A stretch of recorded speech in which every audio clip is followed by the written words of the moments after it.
It's Friday night, and that means it's time for High Desert Highlights. I'm Peyton Thomas. That's Steele Haugen, and Steele tonight. Lots of scoring, at least for a few Central Oregon teams out there on the field. Yep, that's right. A lot of scoring tonight, especially in our feature game, which was the Ridgeview Ravens hosting the Mountain View Cougars. We'll get right to it. Mountain View still unbeaten this season. They start with the ball first. 4th down for the Cougs. Mason Chambers throws it up, and Jack Foley nonchalantly just makes the touchdown grab. Mountain View strikes first. Cougars get the ball back, and first play of the possession, handoff to Ryden Carpenter. He breaks through one tackle, then another, finds the sideline, and right into the end zone. Now a Ravens fumble put Mountain View back into scoring position. Quick pass to Foley. He breaks one tackle, he spins, and he's in, walks in, I should say, for the score. Maybe that's why he's a D1, future D1 star right there. Yeah, that's right. And then it's Mason back to pass, but it's picked off. Noah Zamko, he gets that interception, runs left, then right, and gets a nice return. But that sets up a 4th and goal. Ravens fumble the snap right next to the end zone, turn the ball over. That's a heartbreak. Cougs score off that turnover thanks to a run up the gut by Angel Valenzuela. Ridgeview still looking to get something going, and that's not it. Interception by Kelvin Horton. That kind of ends the first half, and then we're going right to the second half. Adam Millington throws it to the back of the end zone. It's caught by Finn Chambers. We'll take a look to see slow motion. What do the refs say? The refs say out of bounds. Tough to tell. No score. It is a tough tell, tough angle. Ravens, they did get a field goal out of it, but it was all Mountain View. They win 49-3, and they're 7-0 this season, Peyton. Not a lot that stops the Cougars so far this year. Nope, not a lot. And if you haven't heard, the Ridgeview Ravens are one of the top 16 finalists in the country for the T-Mobile Friday Night 5G Lights football contest. From close to 2,000 entries all across 50 states, 16 finalists were chosen. The winner gets a multi-million-dollar grand prize to help with stadium upgrades.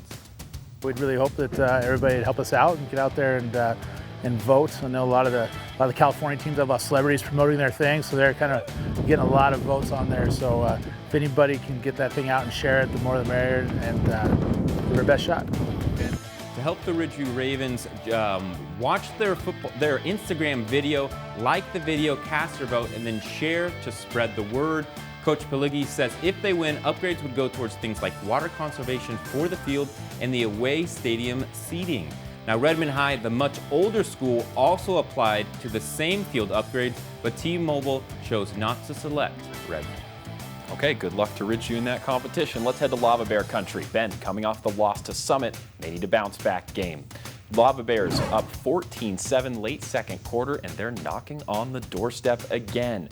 Caden Cooper hands off to Kingston Thomas, who scores from a yard out. That takes us into halftime. Bend up 21-7. Wolfpack start the ball in the second half, but cough it up quickly. Bend offense back to work. And this acrobatic catch near the sideline right there. Heck of a play from Isaiah Krause. And he got the feed in.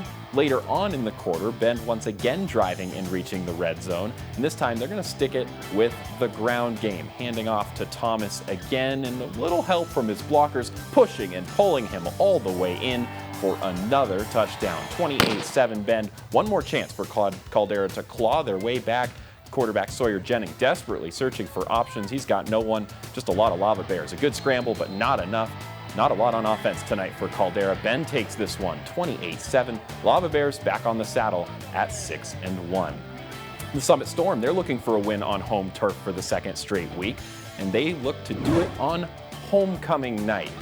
We picked this one up in the second quarter. Summit jumped out to an 11-0 lead, and much of this game was about that Storm defense. Several defenders in the backfield to drop Gannon. The whole team. Yeah, whole team for this sack. The Panther drive stalls. Summit looks to add on to the lead before half. Instead, a turnover. It's about an easy of an interception as you can get for Parker Gibson. Very next play, McNulty drops back, flushed out, fires right. His pass tipped once, twice, and eventually he's also intercepted. So another chance for Summit on the goal line. A pass over the middle to Ari Villano, and that was ruled an incomplete pass. Let's take another look. I'll let you at home make the call.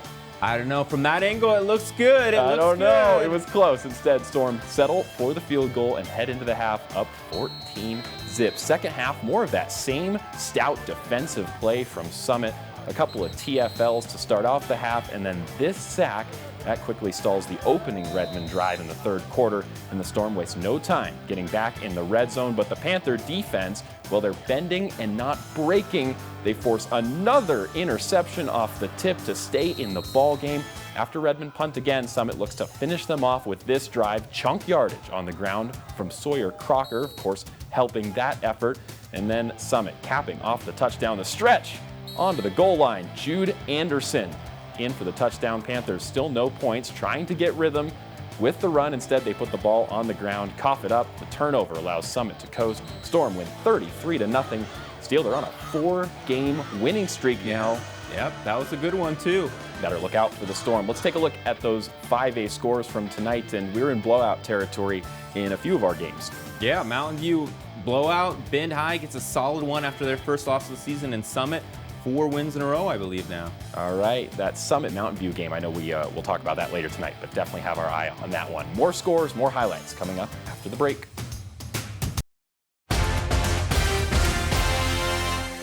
Welcome back for 3A football action, and now we head to Sisters. We go outside sweep at the goal line. Touchdown, Spencer Davis goes to the left, cuts back inside, and the Outlaws are on top. Good night for the Sisters offense tonight. Yeah, second quarter, almost the same exact play, but on the other side. Make that 2 TDs for Spencer Davis, and it's all run attack for the Outlaws in the first half.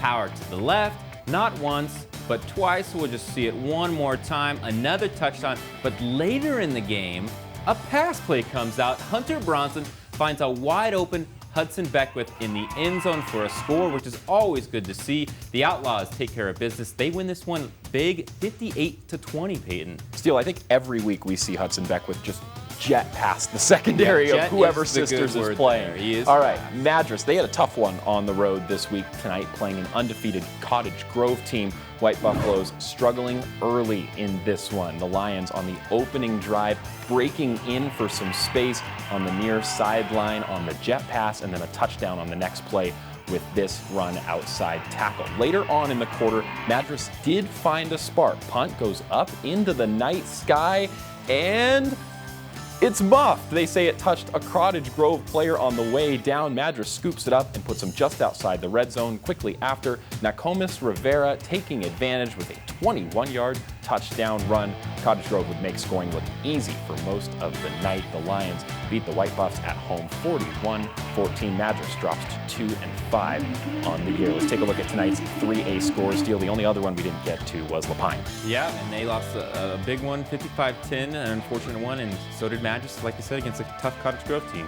Okay, now down to 2A. Culver, a long road trip up to Enterprise, 11 hours in the bus round trip for a big-time away matchup. Enterprise also had a great record entering this game. The Bulldogs strike early with a touchdown bomb to Jace Silbernagel. Well, we're having some issues with the Culver VO. Culver jumped up 2 scores in that game, and then Enterprise came back. Now we're getting the video from Culver. So this is the long touchdown bomb to Jace Silbernagel, and he's so quick the camera couldn't even keep up with him. Neither could the players. He beats the secondary and walks it all the way in. Later in the quarter, Culver adding to their lead, handing it off to Cole Rocky. There we go, run and pass. Outlaws won't go quietly though. Enterprise strikes back with a pair of their own scores. Broken tackle leading to that first touchdown, and then the handoff ties the ball game back up. Second half, Culver trying to pull away, and they do. Play action perfection. Wittenberg to Silbernagel again.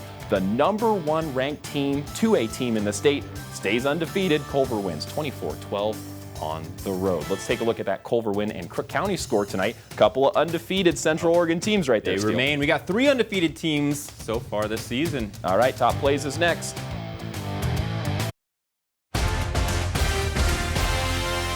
Welcome back. It's time for our top plays of the night. And for our first top play, we go back to Sisters. It's a close game at this point, and it's just this well-executed pass over the top, pitch and catch as easy as you like. Hunter Bronson finding Hudson Beckwith, waving his hand before making that touchdown catch. And if you wave your hand, you have to make the catch, Yep, Steele. you have to make a catch, and you have to be open, I think.